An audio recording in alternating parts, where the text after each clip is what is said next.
This college football picks week 1 part 2 edition of the Sports Gambling Podcast is brought to you by Underdog Fantasy. Sign up with promo code SGPN to score up to $1,000 in bonus cash.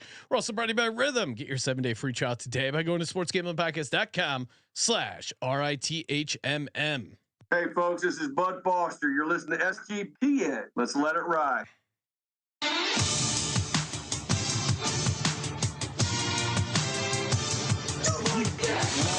Cox. He's one of those guys who will get penetration.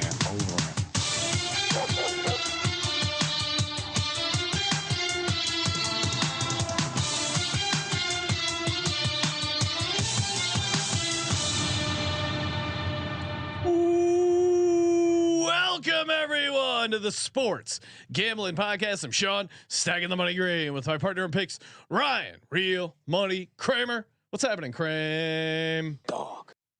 Officially wearing the 25 jersey for my own viewing experience this weekend, Colby. I'm sure Sean doesn't know what that means, but big deal to be bestowed this honor for the Hokies as this season of hype kicks off, and nothing could possibly go wrong.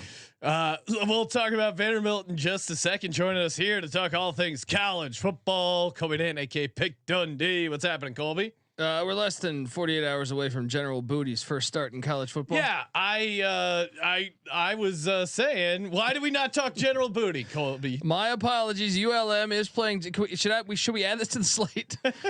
Should we add this? I believe ULM is laying 8 at home against Jackson State. General Booty's first start of his career in college football after transferring in from Oklahoma. Stacking the money. Are you fading General Booty? No, always ride with the booty. I like to ride a good booty. What? Is he not a good booty? Is he a naughty booty? Oh wow! Is he thick? I think this is where you cue the "I want a dick rubbed on my face." What was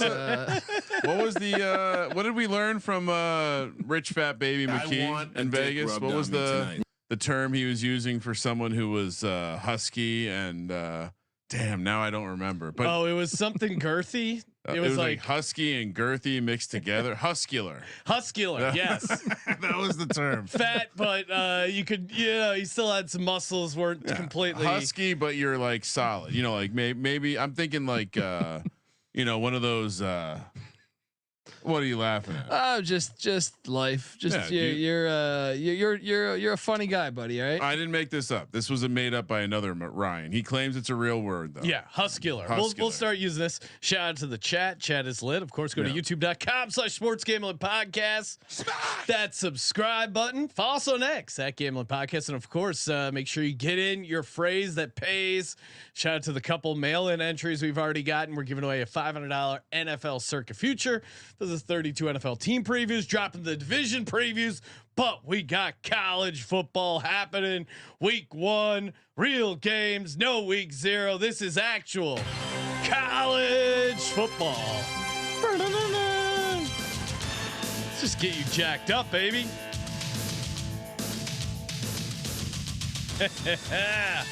Let's get it. Colby, you do have to admit, Kramer and I, we forgot to mention this on yesterday's college show. Watching college football, had a great time. Of course, we did cash on. Kramer and I had Georgia Tech as our money line dog. Shout out to Circuit, cast a nice 4-1. That was awesome. So easy. But watching all this college football, I couldn't help but notice no one was returning kicks. They were all touchbacks. No, that's not true. There was not many returns. There were a couple, but the majority were kneel downs. No, maybe in Reno. No, maybe in Reno with that elevation. We watched a lot of. I mean, that Georgia Tech Ireland game. How many returns were there? A lot of kneel downs. No. That, by the way, there was that was what the fewest possessions in a college football game. Yeah, dude, in a couple seasons. Stupid fucking. I can't stand the headset shit they added to college football. No, so you don't. Why do you not like the headset thing? I just think part of what's great about football is you should have guys breaking down trying to steal signs, and that's part of your teamwork with your team is that you should be trying to steal the signs from the opposing team. They're stealing Connor Stallions' job. Well, it did seem like, I mean, we didn't have a lot of games, but it did seem like teams were more willing to use the entire like radio window. They didn't think this through because it's slow. Is it going to slow the game down? Are we betting a lot of unders this week? I think it's going to slow the game down, but I also think not like slow the game down, but make it. Most so of the games were neutral sites this weekend, right? That's true. And dude, look, with all due respect to your little pretty NFL. Oh, here we go. The league that knows how to get a kickoff way louder than NFL games. So can you imagine trying to hear your little offensive coordinator? Hey, wide banana slot 2. You know what I mean? What's the problem with the radio is that it got rid of signs, and sign stealing was part of the game. I think it's always been a big element of football, and I don't like that getting away. I like the fact you're trying to break that down, the espionage of that. You know what I mean? But also it was one of the more ridiculous things watching the full game of Pictionary and charades that would take place during every. They're gonna have to go back to that anyway. You're not gonna be if Haynes King can't.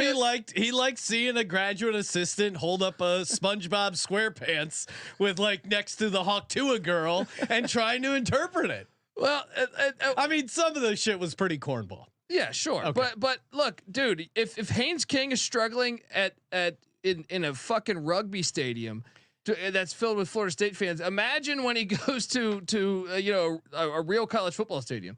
Like imagine this weekend, Drew Aller. That's where you go to silent counts. That's where you have that happens in the NFL, and they have to adjust and not use the headset. You guys don't get loud. Like it doesn't. They're not comparable. They're not comparable. But like, your point is still made in that when NFL teams go into loud environments, they bring backup plans to the radio, like to being able to hear the radio communications.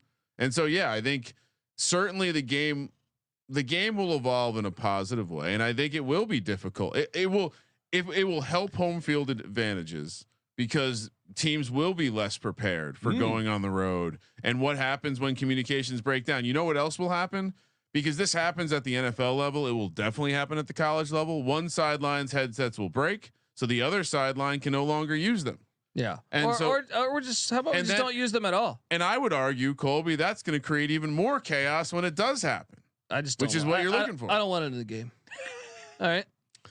Has there ever been a rule change you liked, Colby? Yes, I like the 2-point conversion. Ooh, okay, yeah. But that's been in college for forever. No, like the 80s, I think, right? What? Yeah. I thought they had it longer. Do you than like the 3-point line? I do like the 3-point line. Wow. There's holy shit. There's some I like, and there's some. What about the 2-minute timeout? No, I love how college calls the 2-minute timeout. Like we don't know what a 2-minute warning is. That shit. You can't rebrand it the 2-minute timeout. That is the 2-minute warning. That is all corporate bullshit, so that more sponsors get in there. Anti that. All right? College football needs some money. Don't touch our fucking game. All right, you've already crept in. You're turning football into the shittiest of music. I don't know, but the 2-minute drill is something that's bred into football. The NFL slot machine has a 2-minute drill.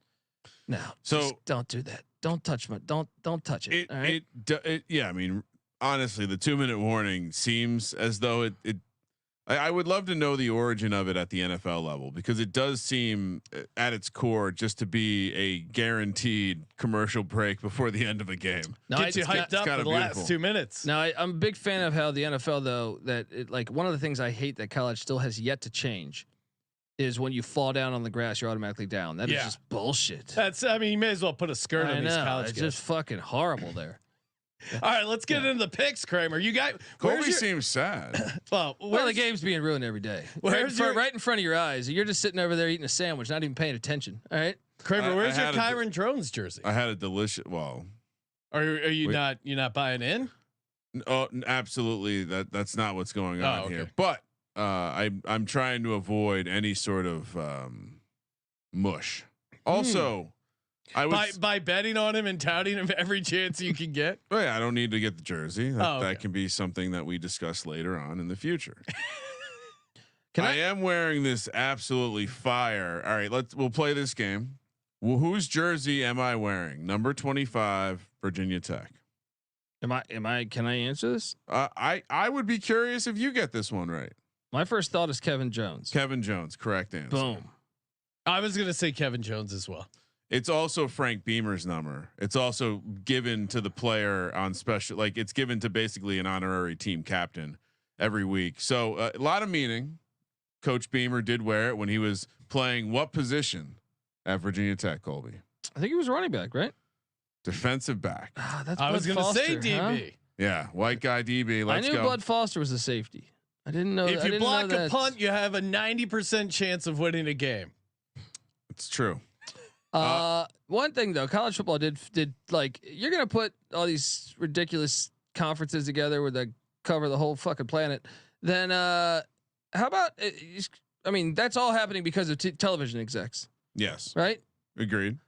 Hey, guess what? There's no NFL on Sunday and Monday. You could do triple headers both days. You filthy losers. All right. It does seem like the TV networks really dropped. Like they fumbled the bag. They want to on compete the with the stuff. PLL playoffs. That's on Monday. Yeah. Well, that's why they don't want a triple header. You got the Green Beret game for PLL. Yeah, the Battle of the Badges at 10 a.m. Eastern. So stay tuned for that. All right, we head to Nashville, Tennessee, 9 a.m. on Saturday, August 31st, for the beginning of a. I can't remember the last time I was this excited for a Virginia Tech season, Sean. I remember.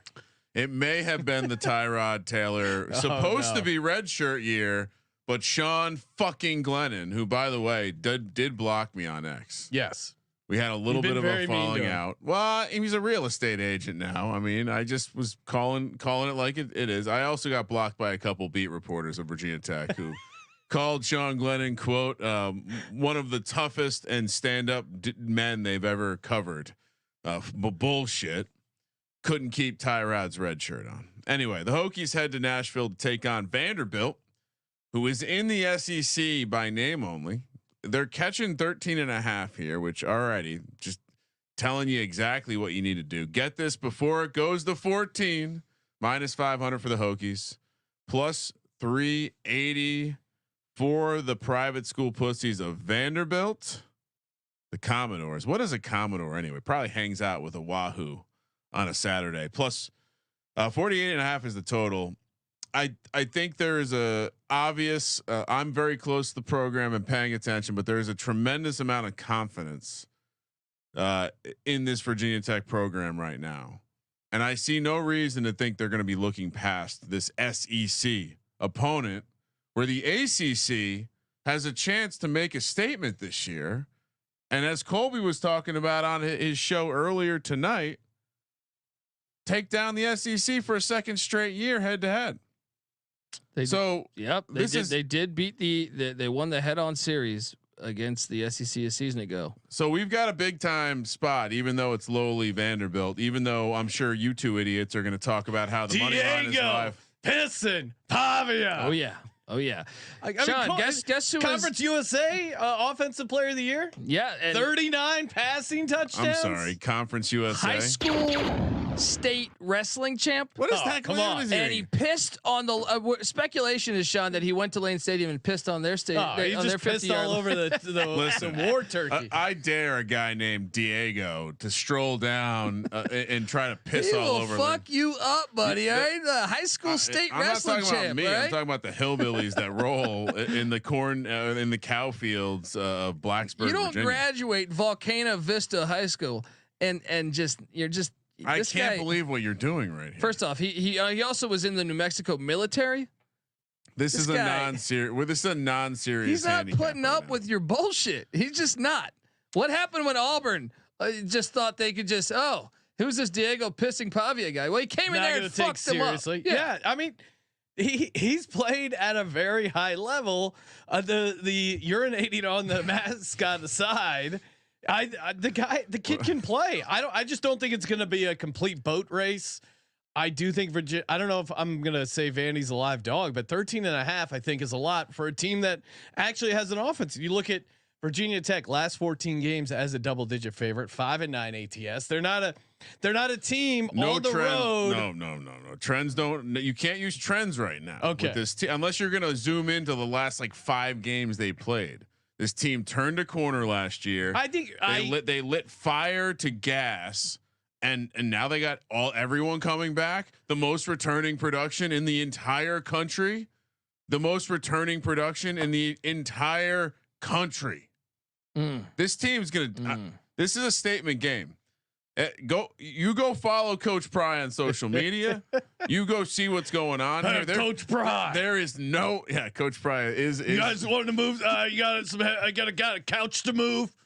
I got the vending machine in the new locker room. I got it. Don't worry, Coach Pry on it. Wow. No, he's just. What is this? He's a poor man's Dan Campbell. Ryan, I see your optimism for Virginia Tech. I want to be realistic. This Vanderbilt team is not a pushover. Whoa, Sean, I'm going down a rabbit hole on all this great Diego Pavia t-shirts that are available for us to get. Josh, I'm going to send you something. Don't click on the first one. Click on the second link.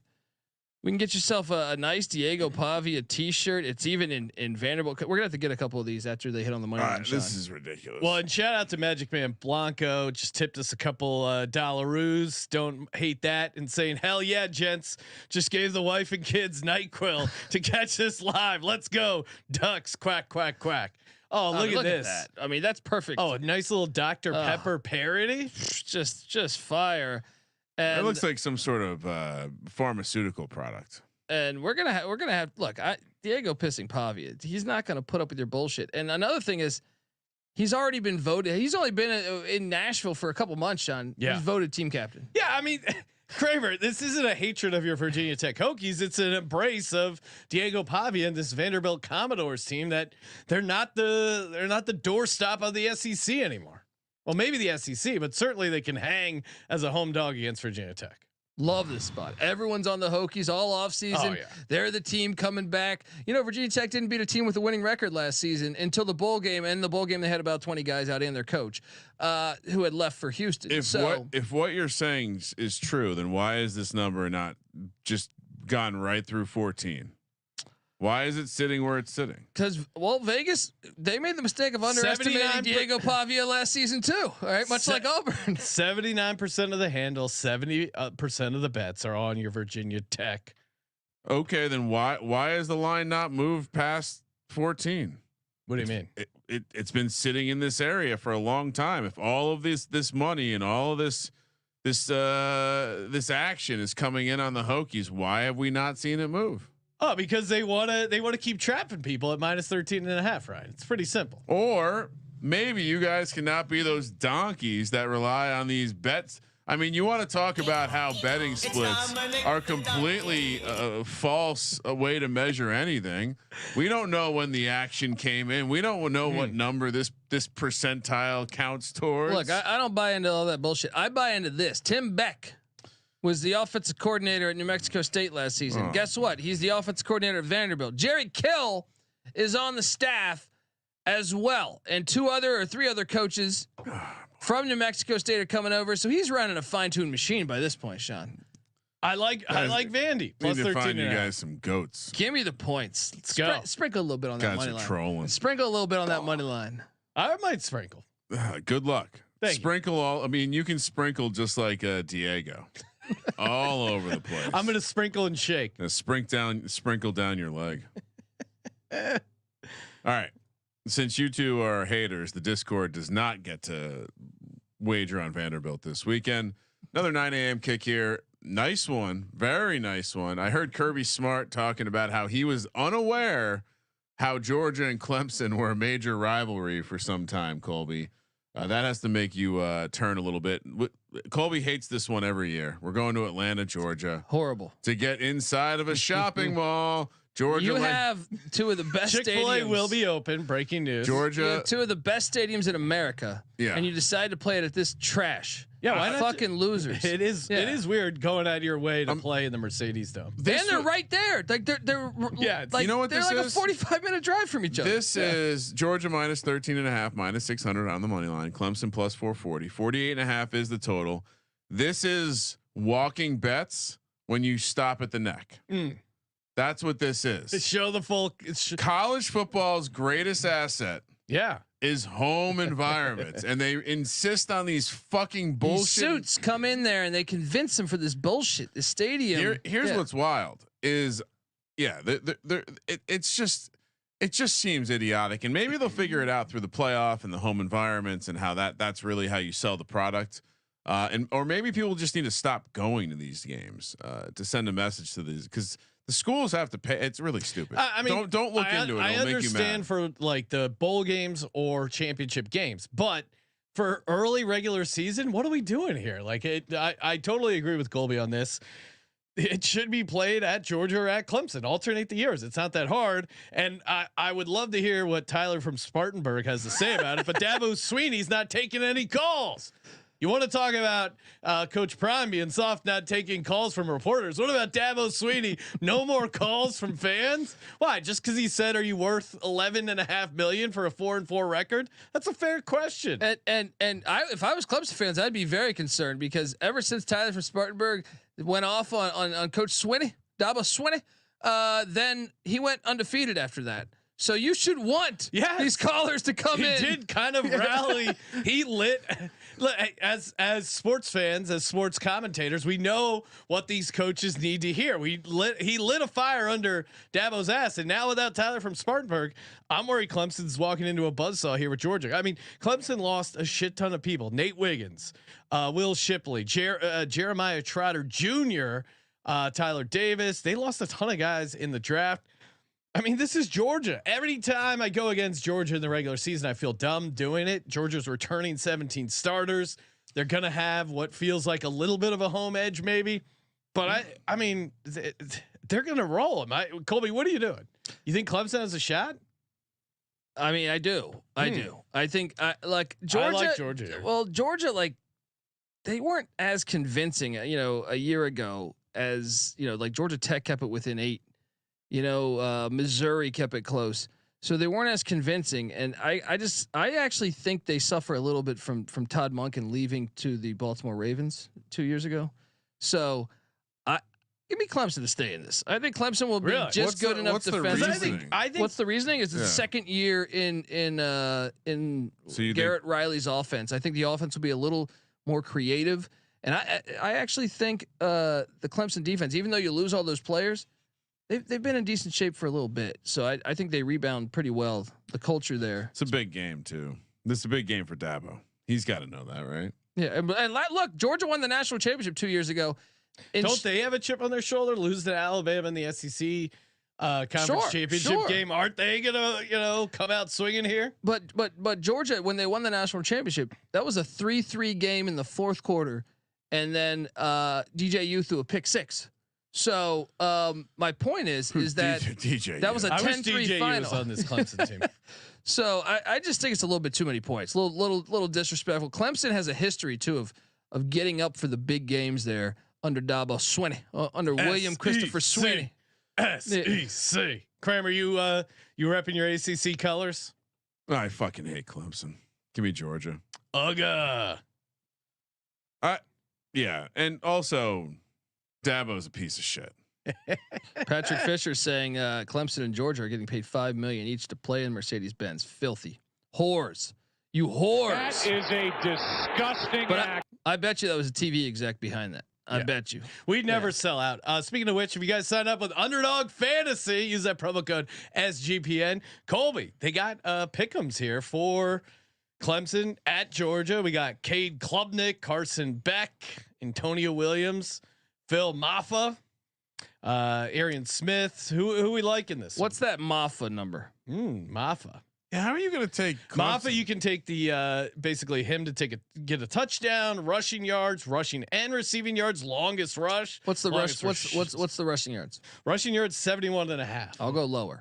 Okay, I'm with you. I think this Georgia defense is going to be the difference in the game, and I'd actually probably look to the under if we're talking totals, but we're talking fantasy projections here. Lower on Phil Maffa, 71.5 rushing yards. Get that over on UnderdogFantasy.com. Use the promo code SGPN.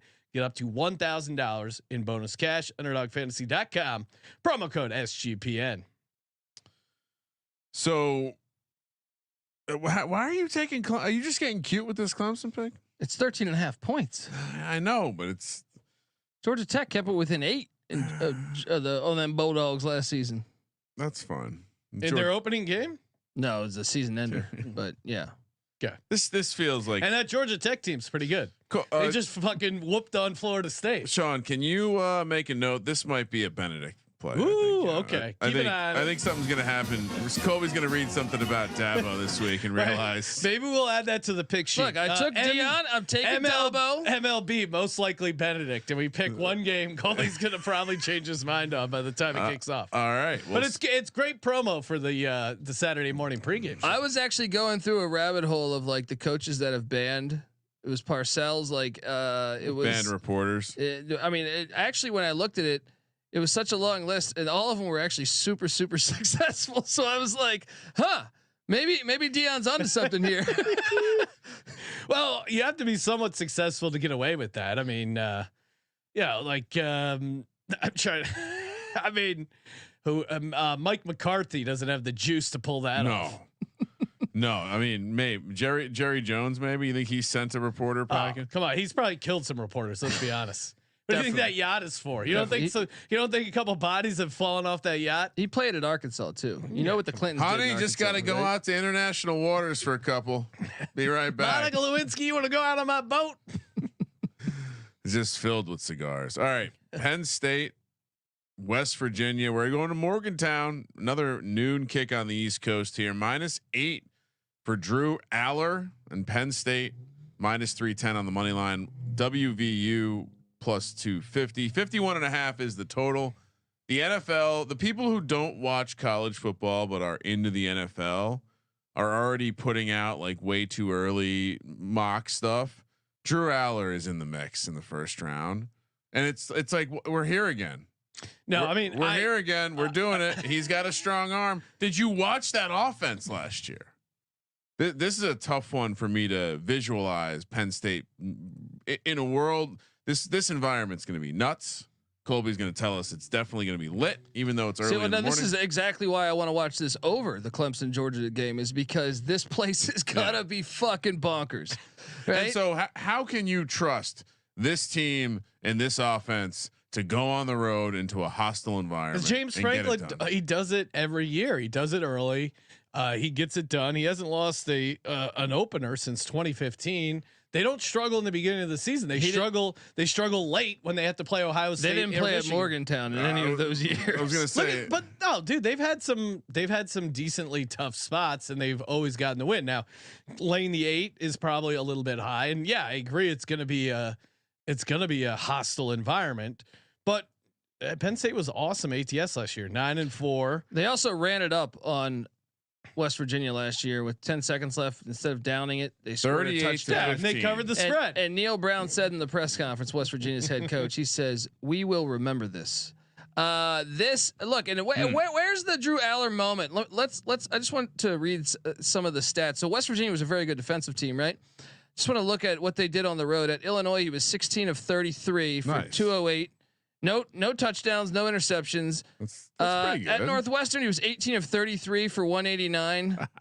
He did throw one touchdown there. Ohio State was my favorite performance. 18 of 42 for a $140 or a $191.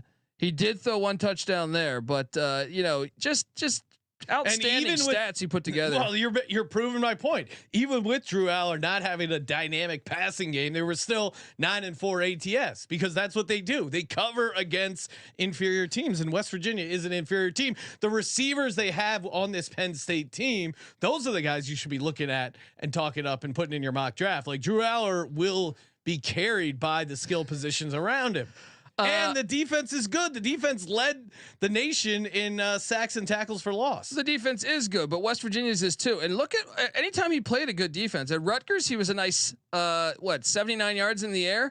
How about against Michigan when he threw for a cool 70? Right? This dude, they're gonna lose this game outright. They're gonna give me the points. They're gonna lose the fucking, and they're calling for rain too. So they're gonna load the box. Oh, this is what the couches are burning. We need an SGPN jet. We need to go to Morgantown. Script before. It's gonna be too soggy for those couches to burn. Penn State rolls. No, it's gonna be a good game. It's gonna be 24-14 Penn State. The weather would make it. The weather would be an interesting element. Probably helps West Virginia. Might help Penn State. Moneyline Mac's gonna be at this game. Oh well, then give me West Virginia. Handicap settled. All right. 11 a.m. on the West Coast. We're heading to Stillwater, Oklahoma for Oklahoma State. Gundy, who's how old is Gundy now? He was 40 a little while ago. I think he's 60 something Jesus, now. Yeah, or 58 we're getting old. or something. We are. I mean, you know, it's an old clip because he's holding a newspaper. They're hosting South Dakota State of the FCS. Oklahoma State laying 10, minus 325 on the money line. The Jackrabbits plus 260. 54 is the total. I think all like the Pokes as a little bit of a dark horse in the Big 12. I'm not going to call them the Cowboys. But this is an interesting test here. What are your thoughts, Colby? See, everyone was highlighting the North Dakota State game as the possible upset. This is the one that's gonna. This is 29 games in a row they've won. Yes, Dakota State, and they bring back what 5th-year senior Mark Gronowski, who's a beast. He's a dog. He is actually better than Alan Bowman, Oklahoma State's quarterback. I'm all over the points, and I do think this is a game where I'm very curious to see. Adam Bach, the linebacker for the Jackrabbits, pretty good. Yes, sixth season. And dude, they have eight all conference players. I mean, they are very, very legit. To give you an idea, like they've had players drafted in what I think the last few drafts. So like they're playing. They're not an FCS team. No, this is not an FCS team. It says FCS, but I'm saying I think your point is great. Like everyone, because of Carson Wentz and Trey Lance, ironically, everyone looked at like North Dakota State as, they're dominant. They're basically that next team that should be in the FBS. But really, if you follow FCS, you subscribe to the FCS college football experience. South Dakota State is the team to be worried about. I would say, also North Dakota State, they have had a nice run. Yeah. So but I think they are as kind of of late, a brand. But yeah, number 1 in the FCS S&P plus per Bill Connolly is the last South time Dakota they State. played a Power 5, they went to Colorado State and won by over 20, I believe. Projected to have the best defense in the FCS, 5th on offense. Again, coming out of that Missouri Valley Conference we were talking about yesterday on the part 1 episode. Oklahoma State got off slow last year, right? They beat Central Arkansas, but only 27-13. I don't think they get up for Central Arkansas though. Like this is one where they like. No, I'm saying Oklahoma State. You think? Yeah. You think Oklahoma State? I don't think Oklahoma State. No, they always struggle in September. Yeah. That's my point. Is like South Alabama whooped their ass in September. They lost to Central Michigan before. They've struggled against Tulsa. They've struggled against a few teams. Missouri State and Road Rash Face came in there and gave them a game. I like South Dakota State here. Yeah, me too. I think they're live. I think this is a game. They're going to be able to handle the ground game. Ollie Gordon. I'm fascinated by seeing who's the more physical team because so you're not worried about that being a problem. No, I think they're the most physical team in the FCS. Oh wow! All right. What are you doing, Kramer? Man, I guess you got to take the points then if you think that. But I kind of, you know what? Flip it around. Another home environment. Colby failed to mention that this place will be lit. This is lit. I've been to the stadium. The stadium's fantastic. I would like to go to this. This is one of the few stadiums I've not been to that when I watch the games, it's like, man, it'd be cool to be that close to the field. Does seem like it's a different animal there, and I wonder if they're going to be able to handle the ground game. And it was brought to my attention that I took a lot of dogs on the last show. Yeah, what happened? I apologize. What happened to your system, Ryan? I'm back. And of course, Discord has 0 picks right now because we have no consensus plays so far.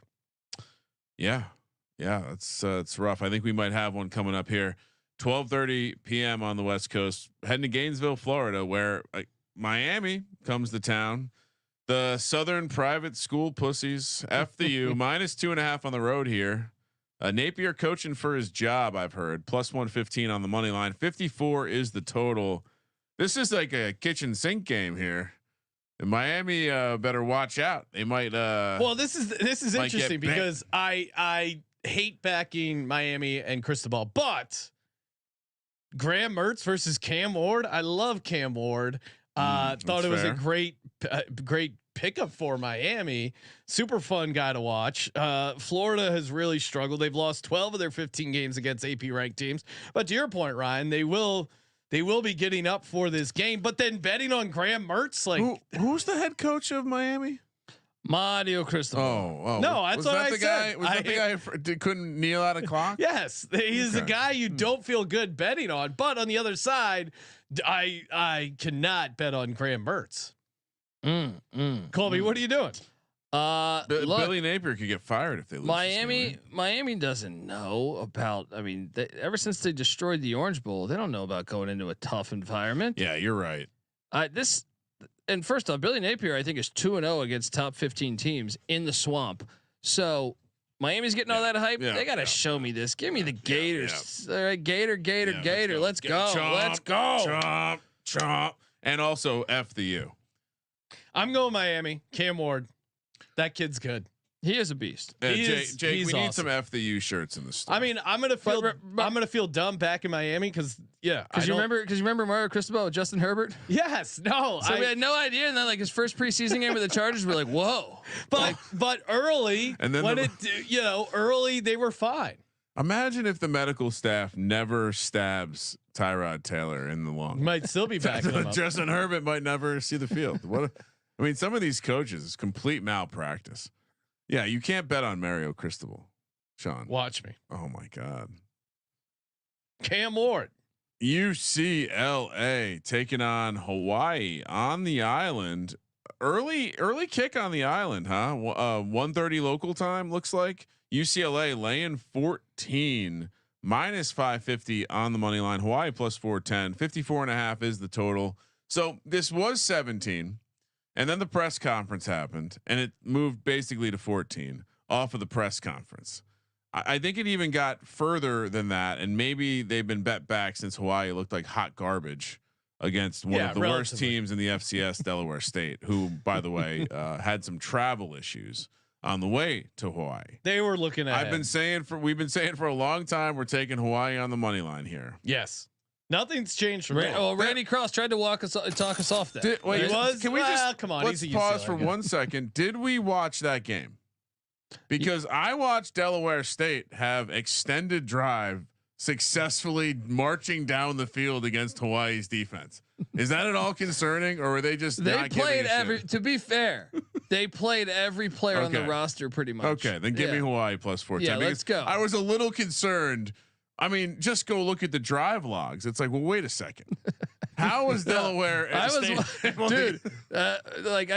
was watching it. I come home and leave the studio, go home to catch the game, and I put it when I left, Hawaii was up 14-0 here. You did the recap show before the Hawaii game was over. I did.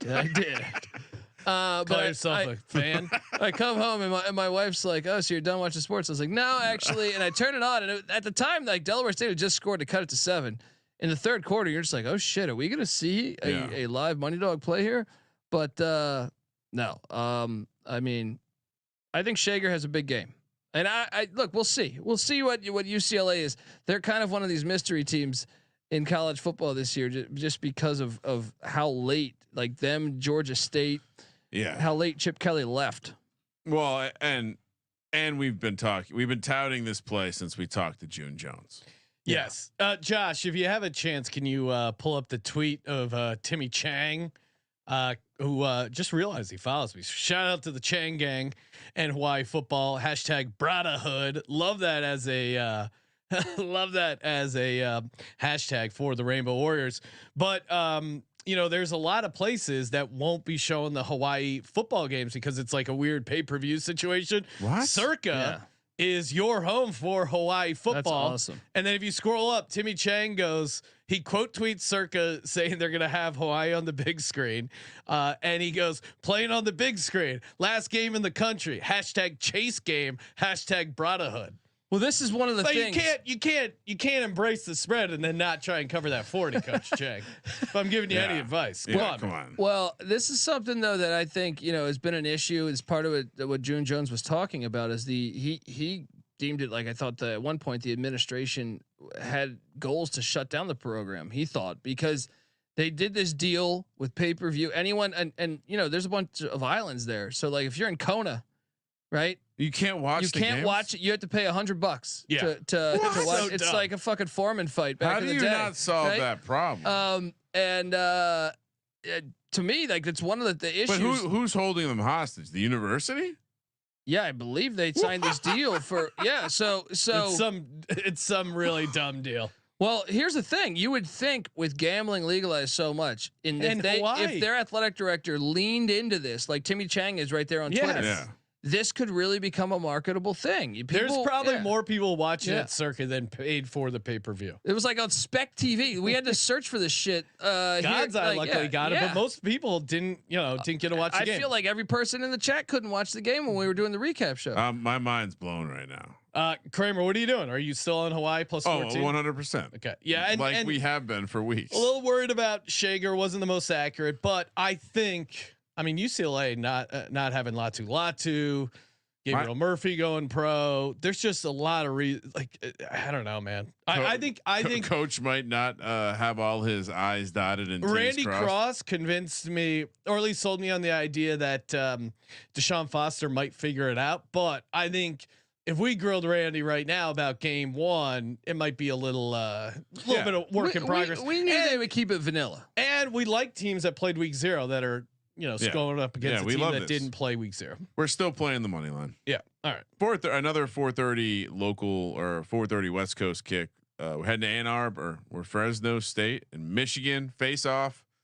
Michigan in the crosshairs of the NC2A, really getting after them. That was funny when and also you got to check out the Randy Cross interview. He just left Chip Kelly in a body bag, a large chubby body bag, according to Randy, who was just like really railing on him. It was great. There seemed to be more to the story there. Yeah, I've never seen a coach in my life where the players hate him so much. I've never heard one player go to bat for him besides Ryan Day. Yeah, considering how much success he had as a coach, like no one supports him. Which is very odd. It's pretty funny. Shows him he's not good at the relationship side of the business. But then Randy was also pointing out how really it seems like the NCAA has a hair up their ass about Michigan. Yeah.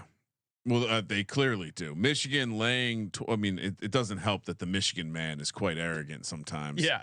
21.5 or 21 is the spread. Michigan laying a ridiculous minus 1600 single game of football. Fresno State, as we remember, slight coaching change there at the end of the summer. 9-1 on the money line, single game, 9-1. 46 is the total. A lot of moving parts with the Michigan program. Everyone seems to be unwilling to say that there could be potential problems with not having Harbaugh, basically, because we saw it last year. He coached some games, whatever. Fresno State, Colby was, I think, into, and then a little bit of concern when Tedford decided to step down. But do they get up for this game? Is it like hey, win one for the coach who's out, had some it was health stuff, right? Yeah, I mean, look, I was ready to jump all over this, but then the Tedford news, which happened in mid-July. Pretty late, and they're going with Tim Skipper, who was a former. I remember him as a linebacker at Fresno State. So he's 1-0. He has coached one game because Tedford missed the bowl game last year, and he won the bowl game. So I mean, I'll say this: it certainly doesn't make me as high on them for the season, but in an opening game, maybe they hang around. If you've got Mikey Kane under center, I love Mikey Kane, Dinkin and Duncan. I just feel like Jeff Tedford is such a fucking good coach. Those that in-game management is huge. I think Michigan's gonna fuck them up because like they have so much talent on the defensive line. Like, well, and there was who was that guy that we were talking to, Ryan? At the he had the Oddsbreaker show. Yes, Oddsbreaker. Yes, the guy who hosts the Oddsbreaker show. Shout out to his show. Check it out. But he was just saying, maybe he was a listener. I might have been Nikki Sager. The open bar. A lot of things gelled together. Just say this: you were having a conversation. I was having a conversation with a guy who was a Michigan fan. He's like, take the under. Our offense sucks. We're not going to be able to figure it out. He's like, we're not going to score. He's like, we'll score 28 points. They'll score 10. Take the under. Like, he was emphatic. Well, there's so many questions on the offense. I was all over taking Fresno plus the points because the line didn't move much from Tedford to Skipper, but man, I don't know. Like, I just worry about like in-game adjustments with this coach. Yeah, I get it. I'm taking Fresno State. I think there's just Michigan State or Michigan's offense, like finding a rhythm, and maybe maybe they do just destroy them. But I think Fresno's offense can do enough. A bunch of the quick passes, a little cha. I hope you're right, because as someone that's actually not going to bet this game, the fact, market for a Benedict.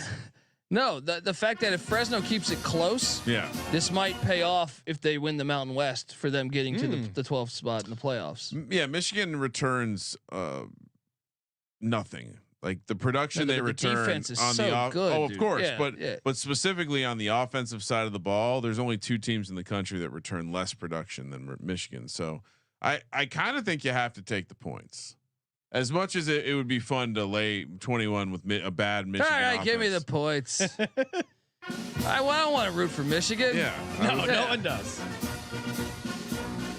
See, I called I'm nailing it. And Michigan, it does have reasons to get up. Oh, no one think we can win without Harbaugh. The Connor Stallions, the only reason we were good. But I just feel like, it's a letdown. Is Fresno going to be able to score on this defense? Sean, they might not need to.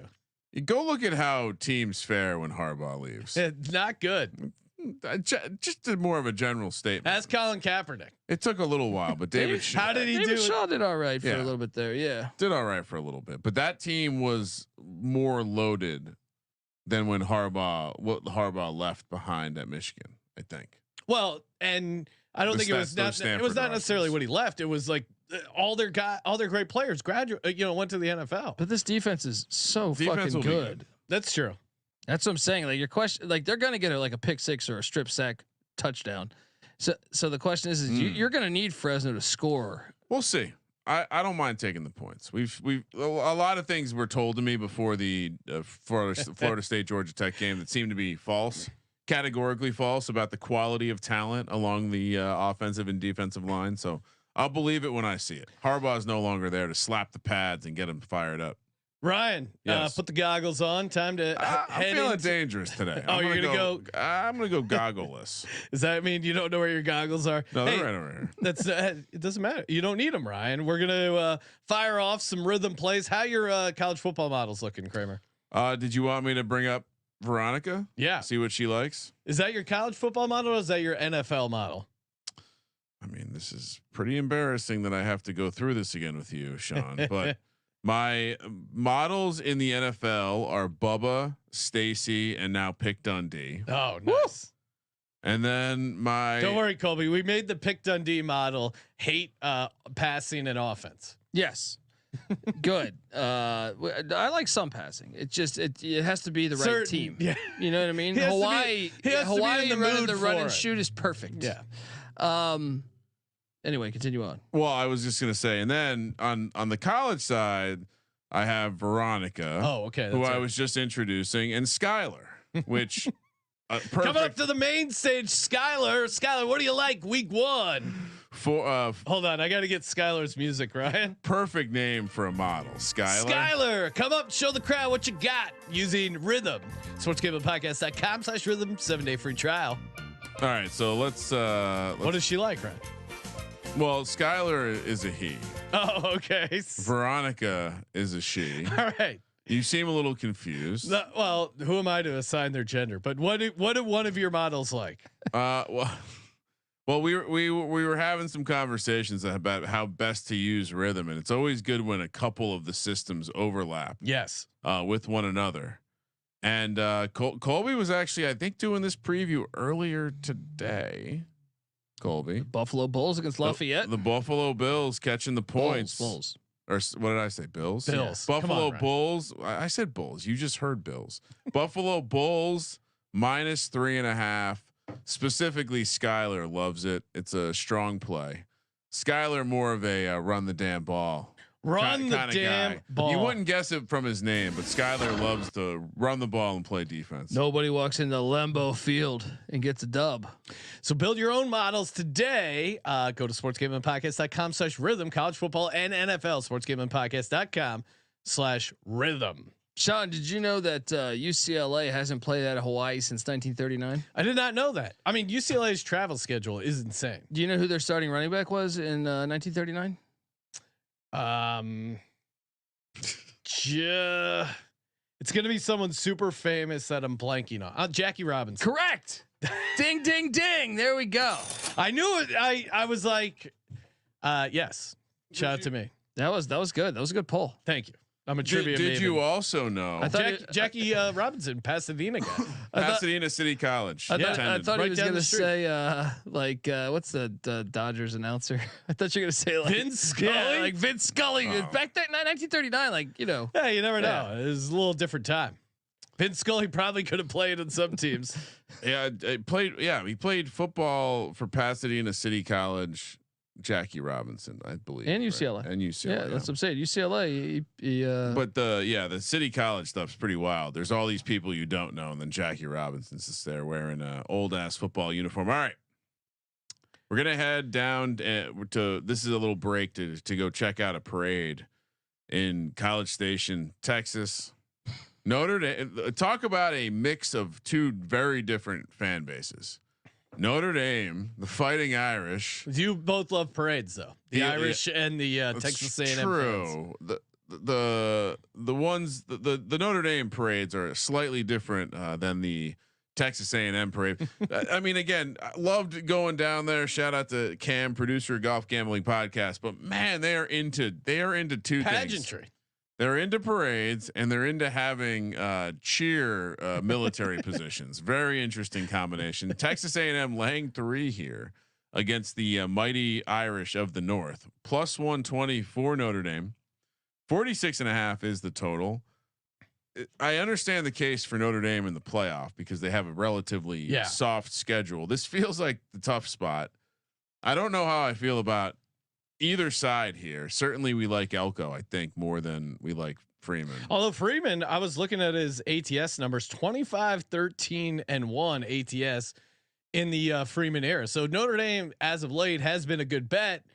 And I usually kind of default to Notre Dame, but I mean, isn't this the perfect situation for Mike Elko? His first game.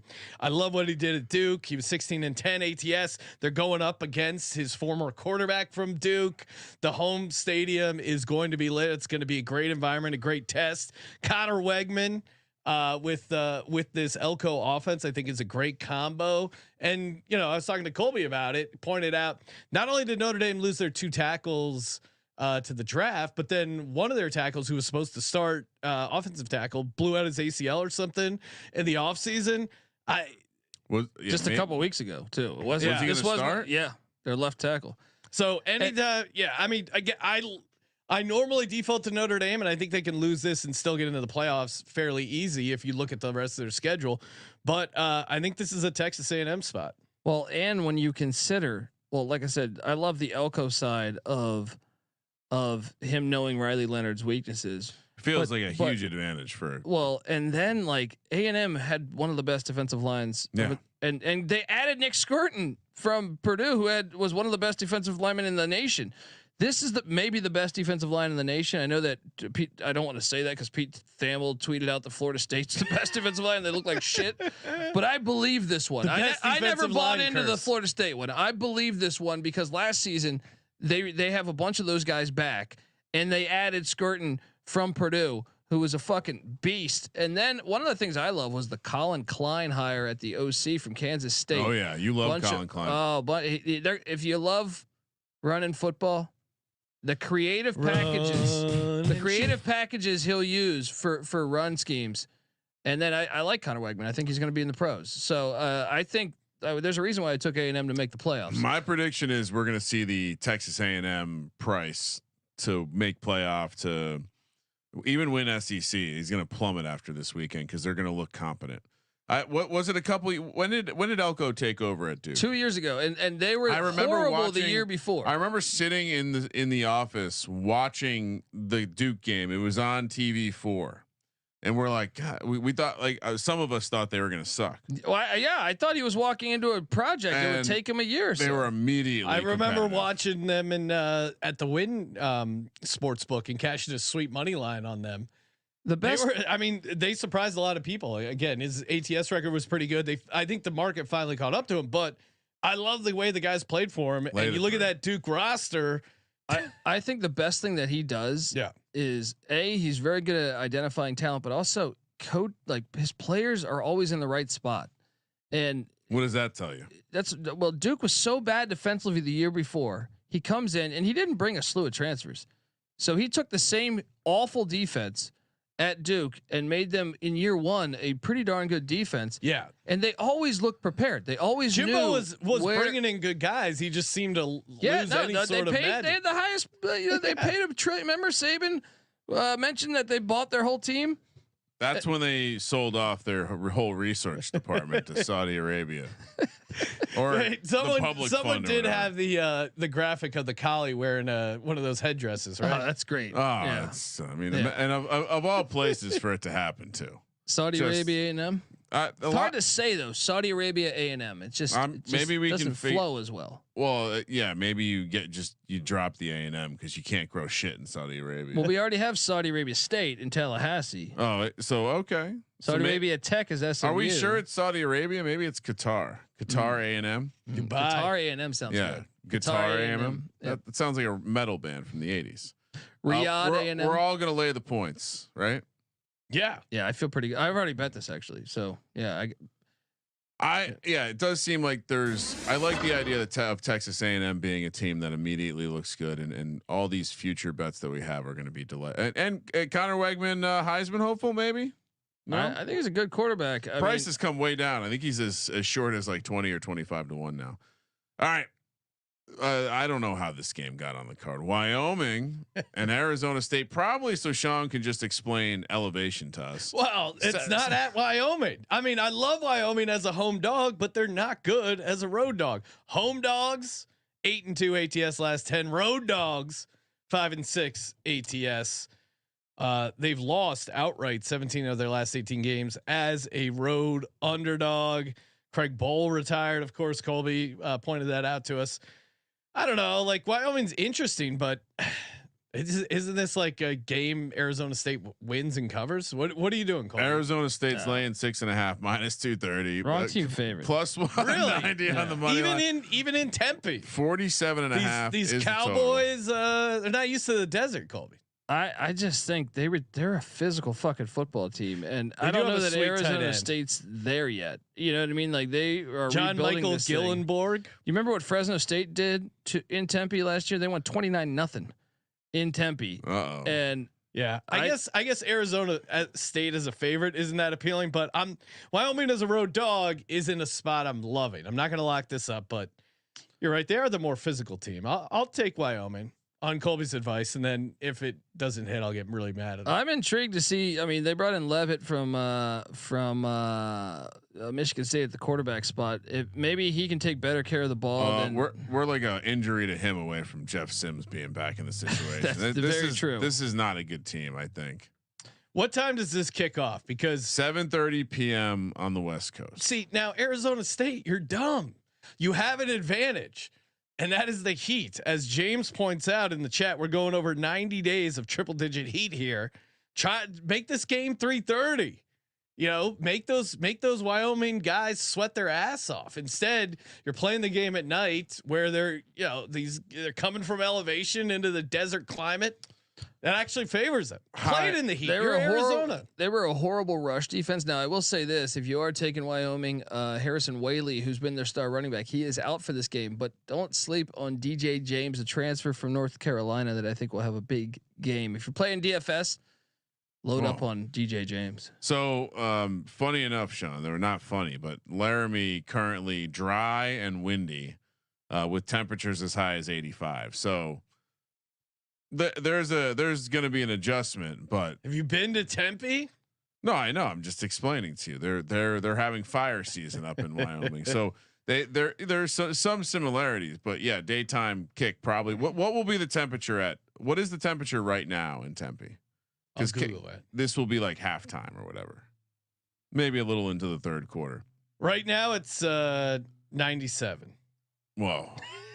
It's pretty hot. Be pretty hot. It is. Yeah. It's pretty hot. That's crazy that it's 100 and past or almost 100. Are we taking Wyoming?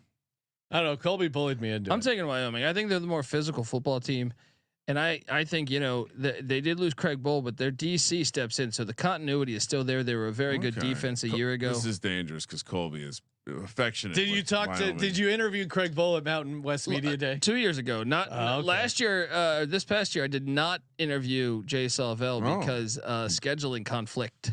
Oh, interesting. Wyoming's big time in us. No, that was my scheduling conflict because I had to choose between. I had to choose between which. No, they didn't know. But I'm saying like I only had a window for two. Well, now they know. One coach. And who was the other coach? Who'd you choose over him? I chose Timmy Chang. Oh wow! This is like we need to do a Bachelor parody, Kramer, but it's Colby giving roses to different Mountain West coaches. I'll see you in the honeymoon suite. Oh yes, please. I mean, I feel like there's just clip it and tag both tag both coaches. Timmy Chang seems to have a sense Alabama State. So we're all on Wyoming. Yes. Yeah. But I'm worried about it. Don't feel great. But the 6.5 it's telling you to take Wyoming. Yes. Maybe. Probably. So is the betting splits that I tore up earlier. I would if I was. So now you're using them. If I was going to leverage them, it'd be a great time to point out that all the money coming in on Arizona State, and yet somehow this number is stuck to 6.5. Why? They must know something. All right, let's. Why we needed to talk about this game of all the games this weekend? Alabama State, North Carolina Central. Colby, I couldn't. I googled it. Why is it being played in Miami? They play it every year. What's? I mean, it's just the classic Orange Blossom Classic, I believe. Oh, I love the Orange Blossoms. Noon on Sunday. So now, well, college. The FBS failed us. We competing with the NFL. What is this? There's no NFL. I'm just joking. Body clock issues over here. Alabama State laying 3 against North Carolina Central. Give us the handicap, Colby, since you crowbarred it on the sheet. Well, I mean, North Carolina Central has been a very good team in the MEAC there for a few years now. Cover your ears, Terrell Furman, because he's an A&T guy, and that's their rivals. But they did lose Davis Richard, their starting quarterback, who left early for the NFL. So it's going to be interesting. I don't know who they're going to start at the quarterback spot at Central, but meanwhile, Alabama State's been building this program. They bring in Jonah O'Brien at the quarterback spot from Eastern Illinois. Trey Oliver does a great job at North Carolina Central, so it's tough to fade him. I just wish I knew who was going to get the starting nod at the quarterback spot. So I'm gonna actually no. Give me North Carolina Central. I trust their culture. I just walked right into a Benedict. Alabama State killed it in the portal. The king. Let me tell you, Alabama State brought in a shit ton of guys in the portal. It'll be like the Secret Service and Trump. Let me get. They're coming for Benedict's gonna shoot Colby. I mean, they brought in a lot of FBS transfers too, so watch out for the Hornets. But I just feel like that normally takes time to gel. We saw Florida State. Florida State's team was just a shit ton of transfers. Yeah, it takes time sometimes. So let me just take a shot of North Carolina Central, even though I don't know who is getting the starting quarterback. Who's going to have the crowd? I feel like that kind of can work to your advantage to some degree. Who would have the crowd there? I would say, I don't know, probably 50-50. Yeah, I mean, again, I like the no lies in the chat saying this is one of those games you get the pseudo sharps in the book telling you how slick they are because they bet teams nobody has heard of and they proceed to get buried. Feel like he's kind of calling you out here, Colby. I just want to watch this. This is a good game, man. One of the things that stood out in week 0 were how physical, those MEAC and SWAC teams were. So I was super impressed by. I'll take North Carolina Central as well, but I struggled to find a lot of that Norfolk State game was fucking good, man. And this past weekend, the Florida A&M Norfolk State game was a dandy. But even Terrell saying take Central. You hear that? And he's an A&T guy. No, he knows that means something. He knows his stuff. If Terrell's on it, I'm in. Yeah. Colby, or Kramer? That'd be like you picking the Cowboys.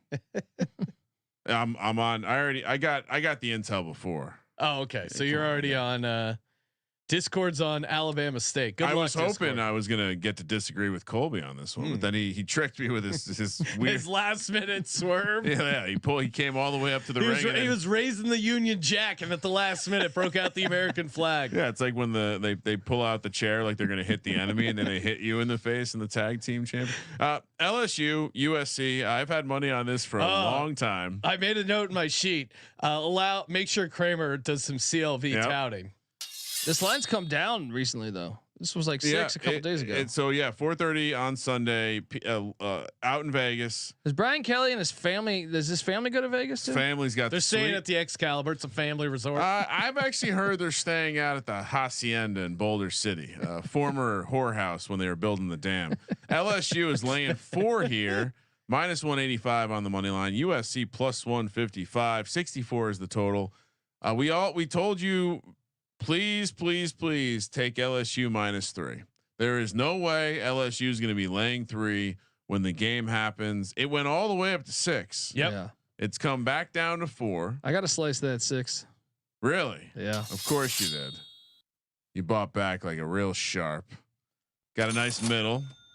But the reason we took this was, come on, the amount of what the LSU fans are going to do to that poor stadium. We saw what happened when they came out to the Rose Bowl, just like Diego Pavia pissing all over the beautiful Brookside golf course. I almost got Sean's car. Yeah. Oh God. I wonder what the couple of those guys that we talked to, a couple of the LSU fans, what they're up to now. Well, the one guy was just showing everyone his big 5-figure bet. Yeah, he had some like $25,000 bet on LSU at some local book. And he's like, it's a sure thing. Sorry LSU, but I'm on LSU here. I think, yeah. I mean, again, the USC defense.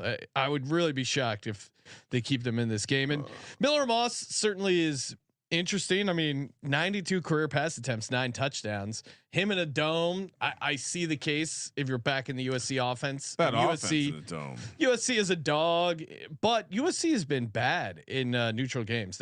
They're 1 in 10 last 11 games ATS on a neutral field, which is weird because it's not like they have a crazy home edge. But I think LSU is definitely going to have the crowd. Allegiant, obviously, awesome stadium for any sort of event, and yeah, I'm not really. Are we a little worried that LSU no Jaden Daniels, because he did make a lot out of nothing sometimes. I think Nussmeier will be very good. Okay, but you talked about bad defense. You did not bring up that LSU was a bottom 15 defense a year ago, including one of the worst pass defenses. Which is why I am on USC in the points here. Oh, Miller Moss. You see what he did in the bowl game? Wait, I thought you said you. Yeah, I have a ticket on +6 with USC. I think USC's been getting slept on a little bit in the offseason here. I think Lincoln Riley. They hired a new D coordinator. Yeah, coming over from UCLA, and he did it a lot. Defense he did a lot. They were top 25 last year. But Miller Moss, too. What did he do in the bowl game? Threw for like 400. That's the Lincoln Riley special, though. They'll stay in this game, whether they. Yeah, that's what I'm saying. Like, this is going to be. I think it's going to come down to. And Brian Kelly has a knack for kind of losing these openers. Obviously, he's 0-2 in openers at LSU, but go back to when he was at Notre Dame. He lost some of those openers in big games when they played at Tallahassee. Give me Lincoln Riley. Everyone's disrespecting USC. Sean, do you know who the defensive coordinators of USC's father is? No. Anthony Lynn. Oh, okay. One of our favorite coaches to bet against. Yeah, I mean, I see the case. If you like the USC offense, if you're a little skeptical on LSU's defense, but I'm hanging tight with LSU -4. Kramer, you're already locked in. Already got that CLV. Well, yeah, of course. But make sure you write -3 on my portion of the sheet. I don't want to lose with a bad number here. Colby, fun fact about the USC defensive coordinator. What CFL team did he play for? Oh no. I don't Tiger know. Cats. Was he a Tie Cat? He was a Tie Cat. I thought everyone had that level of knowledge. That was deep. I guess not. Will you be attending this game, Colby? No, but Michael Barker will. Okay. He wanted me to go, but he doesn't know I don't go to. I don't do. Wait, he's a stadium head and he's going to support Tome football. It's the only game that he went to the Orange Blossom Classic last year. He hates the stadium. Oh, stop it. He should take some photos of him like wearing a bag over his head.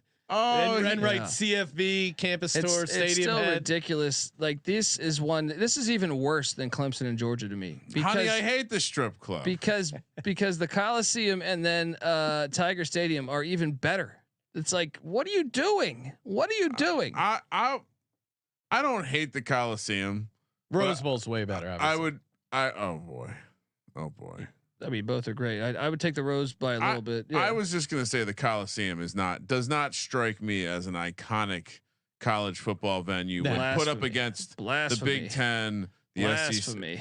I'm just saying, I've been to some games there with packed houses, and it doesn't quite slap like some of the bigger stadiums of the North and the South. I would argue this all day. Well, obviously you would, but I'm just saying. I don't know what games you went to. You went to like the fucking San Jose State game. I know it was one of them was actually like a pretty gnarly, almost upset against Arizona State. It was during their peak too. This was back in the mid 2000s.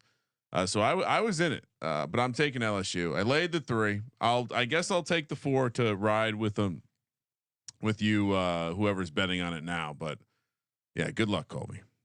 Last one. We got games on Monday. It's interesting the TV executives figured this out. Monday Night Football. College invented it. Should be a triple header, but guys, think about this. What if we, now that we've added teams, is this the only game? Who else is playing on Monday? There's 2 CFL games. The CFL is cashing in, Sean. Well, and the PLL. The PLL is leading playoffs up to these games. Playoffs, yeah. But we're just saving we took 2 weeks off so we could save it for college football. Boston College and Florida State. Oh no. Nothing like a must-win game against Bill O'Brien's debut at Boston College. 4:30 on the West Coast. 15.5 is the spread. This has come down. I want to say it was 18 and change, minus 675. I think it might have been 20. Really? Yeah, minus 675 right on the money line. Plus 490 for Boston College. 50 is the total. I got to imagine Boston College is going to suck, and this will be a good soft landing for Florida State. But DJU sucks. Yeah. How can you lay points with a guy? Stinko. He's afraid to throw the ball down the field. He is afraid. He wants nothing to do with the forward pass. Yeah, and I mean, he just looks so that bad. Freshman running back does look very exciting for Florida State. You can tell there's definitely some talent out there. But I would imagine if you're someone who doesn't believe in Norvell, you probably point to this game and say, "See, they completely got out adjusted." If you take away the beginning, Georgia Tech was the better team. Florida State looked wholly unprepared. Certainly. Now there's 2 ways to look at this. Scripted plays looked fine for Florida State, and then it was trash after that. First drive, yeah. But is Florida State, was that a dream crusher game? I mean, obviously with the playoff, you still have a shot. I mean, this is a must-win game for them. I know. No, but everyone talks about you being trash for a week because you were the biggest thing that also lost. too, like Florida State, they struggled to shut down Haynes King. How are they going to do against Castellanos? Well, there's a lot of interesting nuggets with Haynes King, I think, is really good. But Castellanos, he gave Florida State problems last year. Yeah, they lost by 2. I can't back DJU. I just can't. One of the things, like Bill O'Brien, it was an interesting hire. He was the perfect hire. Patty C nailed it. But dude, he was on the staff when Brent Key was a player at Georgia Tech. So I would imagine that they're going to have a lot of similarities. You think they'll have some conversations? And they both were at Bama with Saban. So yeah, he's not gonna embarrass Bill O'Brien in his first game. I bet you they probably share a phone call. That he's saying the other Sean. He's saying that Georgia Tech's going to give some intel. Oh, sorry. Yeah, Georgia Tech. I would just imagine that, and they have similarities. Mobile quarterback. Yeah. Boston College returns their entire offensive line. They also start their running back as Trayshawn Ward, who is a guy that was pushed out by Florida State for Trey Benson. So there's a lot of angles here. Bill O'Brien was like, how fast can you get it going? A lot of times these NFL coaches, when they come down like Lovie Smith, it takes a little bit for you to get it going again. To understand, like, the differences between the college game and NFL game is a lot, So Is there a curve on that? I just saw producer Josh change his pick from Fresno State to Boston College behind the scenes. Can we? It's compelling arguments we're making here. Can we? My thing is I'm not laying 15.5 points. I worry about that home crowd though. Money. Like the desperation.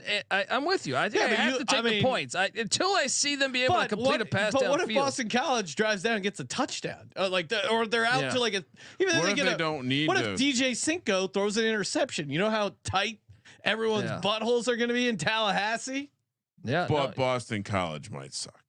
That's the problem. Is like this. They're one of the mystery teams. They're like UCLA. There's like 10 mystery teams. Florida State is getting some extra rest, and it's very believable. And they're playing off a game. I get it. I'm just not going to back DJ's whatever his name is, DJ Pauly D, whatever, with laying 15.5. I'll take the points too. They got to prove it to me. They got like the fact that they could not complete a pass over 10 yards. Like they had one on a 4th down and his feet weren't set. It was a very interceptable ball. His footwork. I mean, if you remember in 2017, I was destroying Case Keenum's footwork.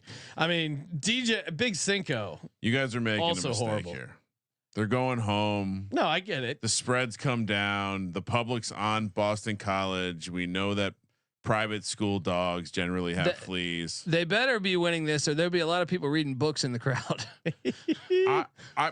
I would, and I think if you're that talented on the defensive side of the ball, and you heard all these people talk about how talented you are, and then you got your ass kicked, I do think it's believable that the Florida State program did not have the best travel plan, and maybe these kids were thrown off doing by some Jaeger bombs over there. They were doing a jig. I doubt they were sober car to do bombs, a fucking jig. Car bombs over there, right? Irish car bombs. Yeah. Anyway, I'll lay the points with Florida State.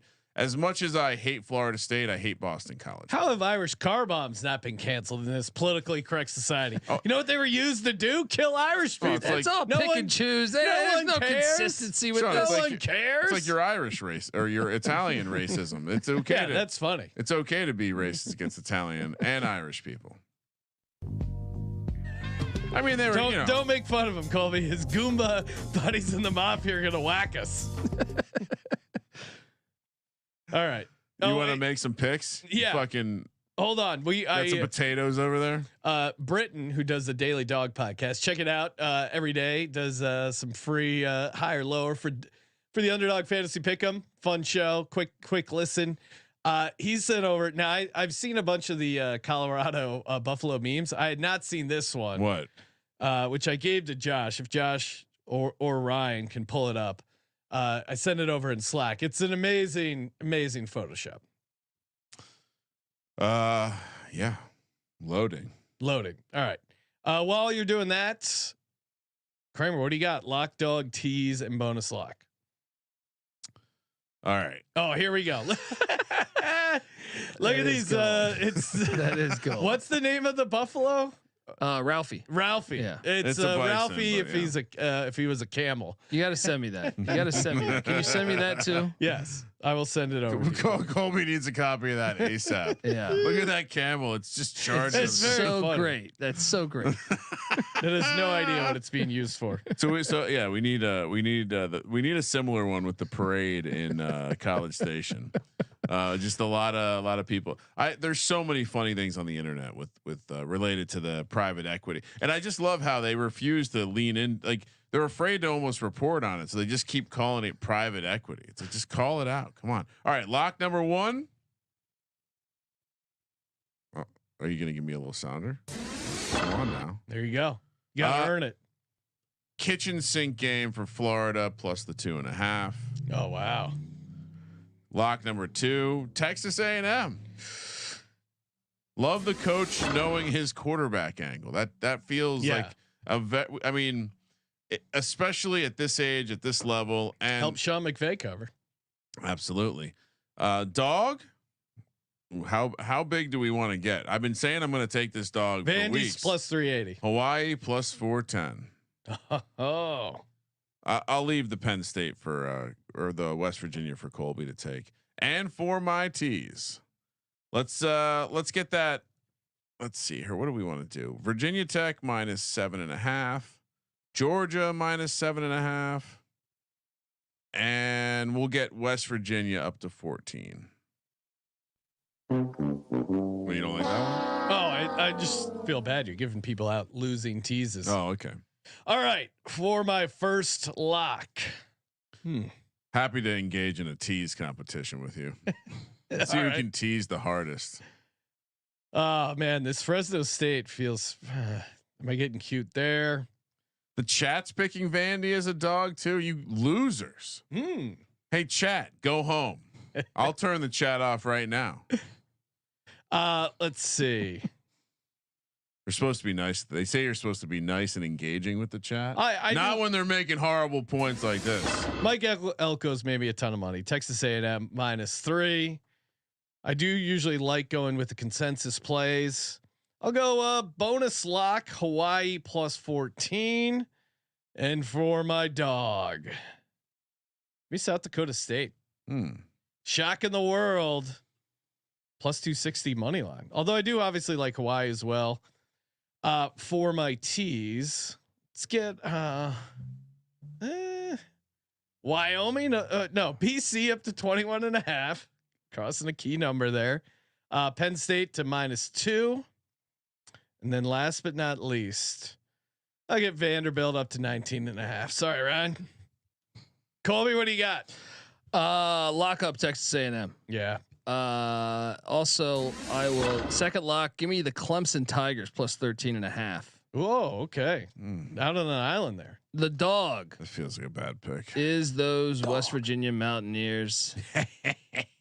Look, Penn Drew State. Aller sucks.